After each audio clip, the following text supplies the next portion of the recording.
34 include children died in Thailand mass shooting. Sarawak awaits GE-15 trumpet call, and ISMAIL SABRI spent an hour with the king. Those are the headlines for tonight. You're now with me, Charles Chamerto, and this is TVS Nightline.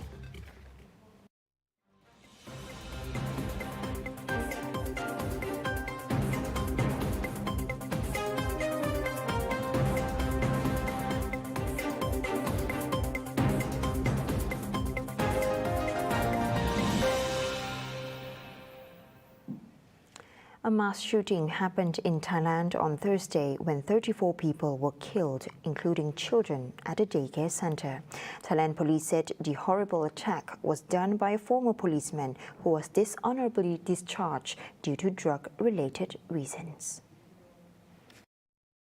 Police official also cited the witnesses, saying that the attacker was also wielding a knife. The attacker forced his way into the locked room where the children is sleeping and killed them with a knife. There were 22 children among the victims of the suspected attacker, who also killed his wife and child before turning the weapon to himself. Authorities stands at the entrance of the daycare after the attack, while sheets covered bodies that were lying in pools of blood. Sarawak's ruling coalition, Gabungan Party Sarawak or GPS, eagerly awaits the trumpet call for the upcoming 15th general election. Its chairman, Datuk Patinggi Tan Sri Abang Johari Tudapeng, said the decision lies in the hands of Putrajaya, while asserting that the coalition is ready with its machinery. Saya pun si tahu bila pilihan raya tu semua sidak KL tu. Putrajaya. Jadi kita pertahanlah keamanan negeri Sarawak dan kita hantar wakil rakyat kita yang hebat-hebat di Parlimen Malaysia dalam pilihan raya yang datang. Jadi kita tu dengar kajak bedok berbunyi. Saya sih tahu bila bedok berbunyi. Abang Johari, who is also the state's premier, said this at the land titles handing over ceremony, who handed over the land titles to 399 landowners in Kampong Semaba and Kampong Tematu on Thursday. On the ceremony, a total of 463 land titles under Section 18 of the Sarawak Land Code were presented to the villagers. Kepada tuan-tuan yang akan memiliki surat tanah, jagalah tanah tuan-tuan baik-baik. Itu adalah aset harta tuan-tuan untuk tuan-tuan dan anak cucu tuan-tuan. Abang Johari said the state government has been active in surveying Native Customary Right or NCR land under Section 6 and Section 18 of SLC, adding that it is an ongoing process and the state government will continue to survey and issue land titles to NCR landowners. Based on the Land and Survey Department figures, about 2.6 million acres of NCR land had been surveyed under both sections throughout Sarawak between 2010 and August this year. Prime Minister Datuk Sri Ismail Sabri Yaakob left the Istana Negara at 4:45 p.m. on Thursday after spending about an hour to have an audience with the King.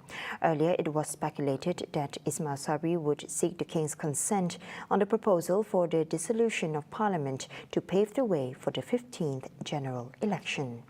His office and the palace did not have an immediate comment on what happened at the meeting. An election is not due until September 2023, but the Prime Minister has been under pressure for some actions of his ruling coalition to hold the election earlier for a stronger mandate. With the Parliament dissolved, the election will just come as the economy starts to feel the pinch of rising costs and global slowdown. It will also coincide with the year-end monsoon season and floods, which could hurt voter turnout. Saya lihat bahawa momentum Barisan Nasional untuk mengadakan pilihan raya pada tahun ini sangat kuat dan jelas dan sukar untuk dielakkan. Maka saya lihat pertemuan Perdana Menteri Datuk Seri Ismail Sabri bersama Yang di-Pertuan Agong, saya kira salah satu perbincangan tersebut ialah selain daripada membincangkan sebagai isu pra kabinet dan juga pra pembentangan bajet, isu yang lain juga yang dikemukakan juga ialah isu mengenai mohon pembubaran parlimen oleh Yang di-Pertuan Agong untuk menasihat Yang di-Pertuan Agong untuk membubarkan parlimen.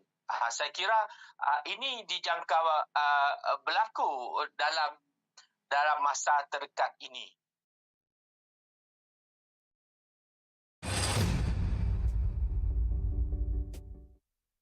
Sabah and Sarawak will now have their own representatives on the Inland Revenue Board (LHDN) following the Cabinet's approval of the amendment of the LHDN Act 1995. Minister of Finance Tengku Datuk Seri Zafrul Aziz said in a statement that the matter was decided during a Cabinet meeting on September 30 and the amendment will be tabled in Parliament for approval. Zafrul also said that the amendment to Act 533 is a follow-up action by the federal government to the Sarawak and Sabah government's request during a meeting held by the Special Council of Malaysia Agreement of 1963, aka MA63, chaired by the Prime Minister Datuk Seri ISMAIL SABRI. Representation on the board is aimed at ensuring Sabah receives its rightful share in tax revenue returned to the state, while Sarawak receives the correct amount of annual special grant allowed for under the federal constitution. Both the Sabah and Sarawak governments have submitted the names of their candidates to sit on the LHDN board in July.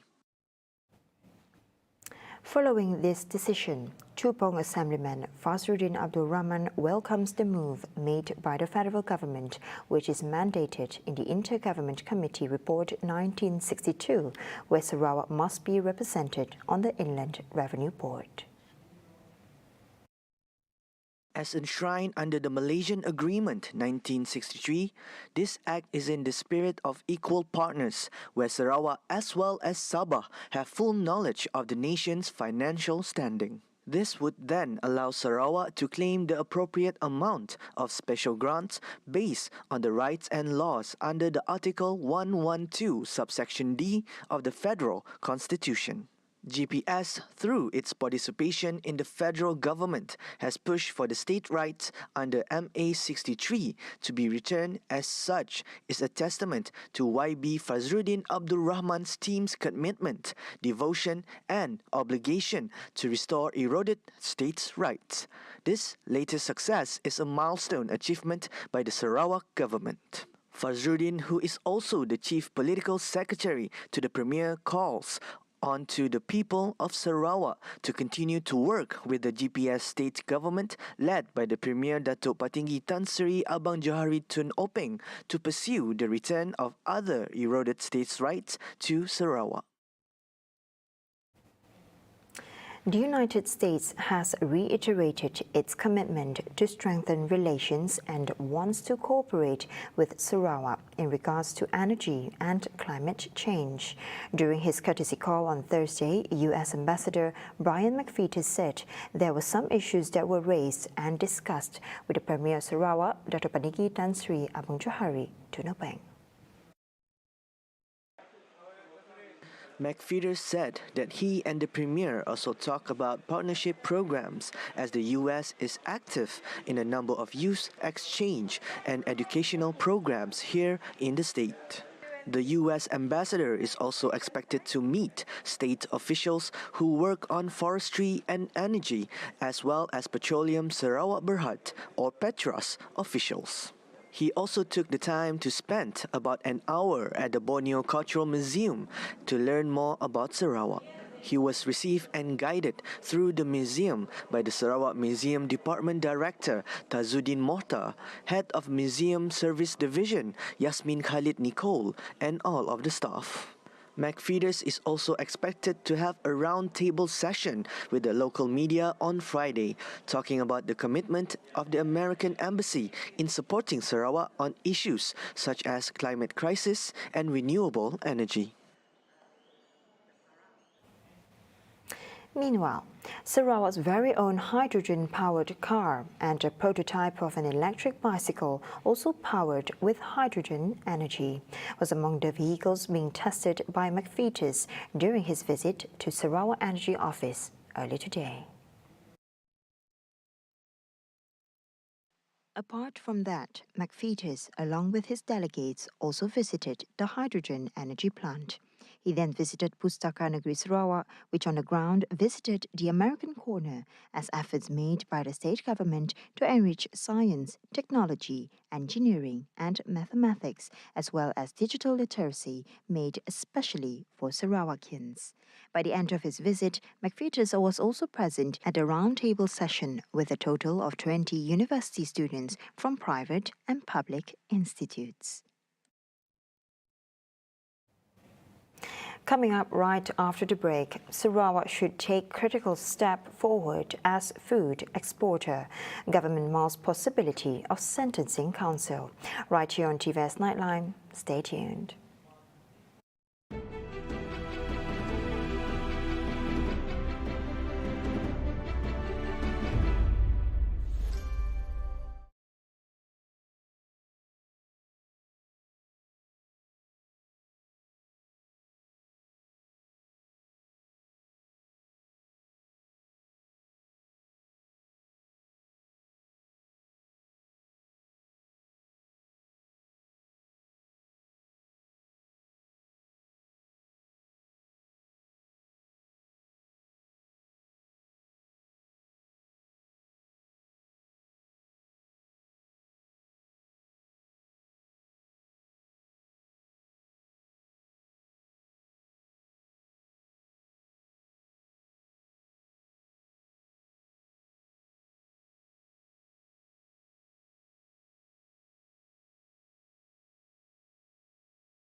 Welcome back to the Nightline.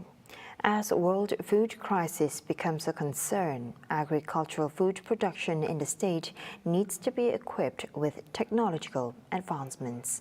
To achieve the demand of increased productivity and quality, Sarawak needs to look into the standardization and requirements set as it is poised to be a global food exporter, said Minister of Food Industry, Commodity and Regional Development Sarawak, Dr. Stephen Rundi Utom. The only way for us to be able to move ahead will be because of new technology, increased productivity, quality, and so on. Because the requirement for us to be an exporter is that we have to have attend some kind of compliance. He said this after his visit with the delegates from New Zealand High Commissioner at the Sarawak State Legislative Assembly building in Kuching on Thursday. According to Rundi, the priority should shift towards the development and transformation of the farmers' community in Sarawak to further increase the socio-economic status of the said groups, as his approach would also be a drive in the efforts to decrease poverty in the state. The government is proposing the possibility of establishing a sentencing council which is aimed at promoting greater transparency and consistency in sentencing and to reform the criminal justice system. Minister in the Prime Minister's Department of Parliament and Law, Dato Sri Dr. Wan Junaidi Tuanku Java said the council would be an independent public body, similar to those established in the United Kingdom. Additionally, the government is also looking into prison reforms to ensure that punishment meted out is based on the concept of restorative justice. Meanwhile, Wan Junaidi said the administration of criminal justice can be a challenging process because it involves various mechanisms and functions, as it requires a delicate balancing of the rights of individuals and the protection of society on the other. He said the lack of knowledge on the applicable laws and procedures also hampers the legal process. Prime Minister Dato Sri Ismail Sabri Yaakob on Thursday conducted the final preparations for the Budget 2023 at the Ministry of Finance. He arrived at the ministry at noon and was welcomed by Finance Minister Tengku Dato Sri Zafrul Tengku Abdul Aziz. Also present were the two Deputy Ministers Dato Muhammad Shah Abdullah and Dato Yamani Hafiz Musa. Ismail Sabri also mingled with the officers and staff of the ministry who were involved in preparing the budget before visiting the operations room. The Budget 2023 is scheduled to be tabled in Parliament by Tengku Zafrul at 4 p.m. tomorrow.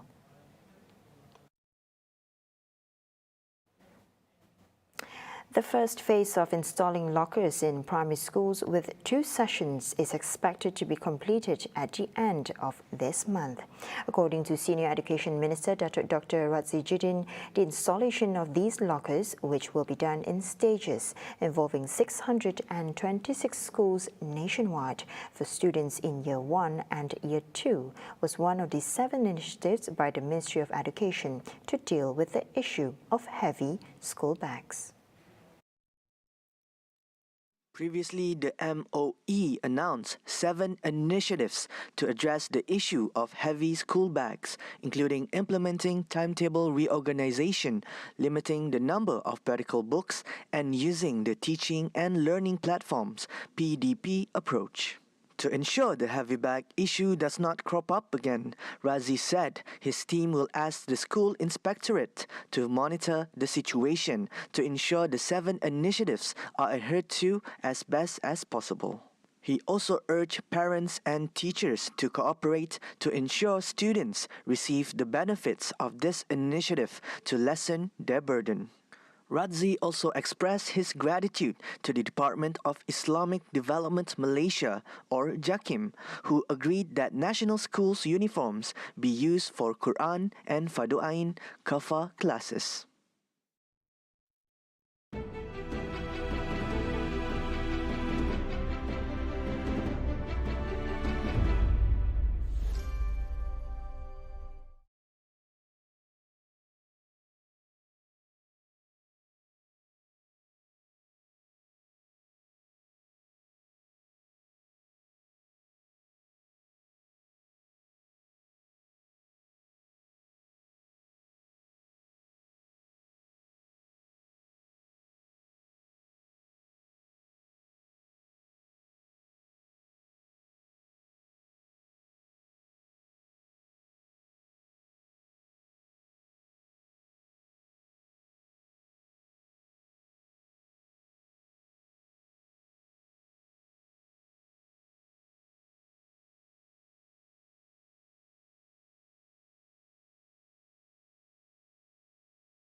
Thank you for staying with me. And now on to world affairs. Ukraine has joined Spain and Portugal in their bid to host the 2030 FIFA World Cup, the Spanish Football Federation and the Portuguese Football Federation said on Wednesday in what they hailed as an act of European solidarity. They said the decision, announced at a news conference at the Swiss headquarters of UEFA, had the full support of European soccer's governing body and also the Spanish, Portuguese and Ukrainian governments. The bid from Spain, Portugal and Ukraine for the 2030 tournament will compete against other candidacy such as a collaboration between Egypt, Greece and Saudi Arabia and a joint South American proposal from Uruguay, Argentina, Paraguay and Chile. Rubiales said the details of integrating Ukraine into the Spanish-Portuguese bid would be hammered out in the coming months. It also reported Ukrainian President Volodymyr Zelensky said on Twitter that the three-way bid is more than a symbol of faith in our joint victory. In August, Argentina, Uruguay, Paraguay and Chile submitted their joint bid for the 2030 World Cup.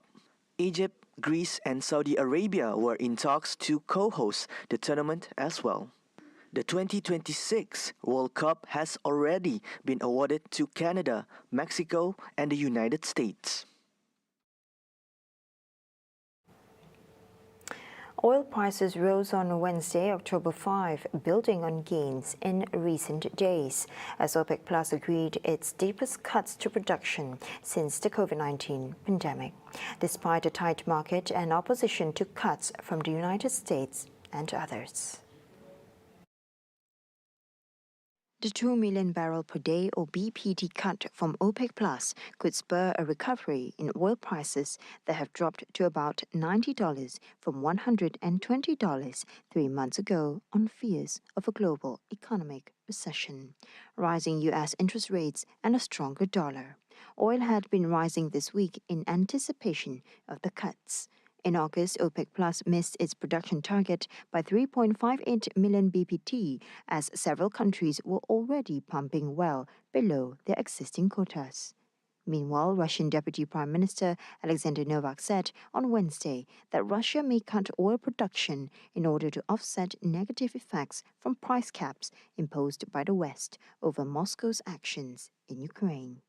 The United States was pressing OPEC Plus producers to avoid making deep cuts, a source familiar with the matter, as President Joe Biden looks to prevent a rise in U.S. gasoline prices ahead of midterm congressional elections on November 8. What's in store for Budget 2023? Stay tuned for this special session. Tomorrow on Discussi Budget 2023. Join host Douglas Elliott and Shira Abang Mansur at 3 p.m. on the special discussion on this budget, only on TVS Astro Channel 122 and My Freeview. See the world closer with TVS as we bring you the latest news updates both locally and internationally. More headlines anytime at tvstv.my or follow us on our social media platforms. That's all the time we have for TVS Nightline. I'm Shol Shamiato. Thank you for watching.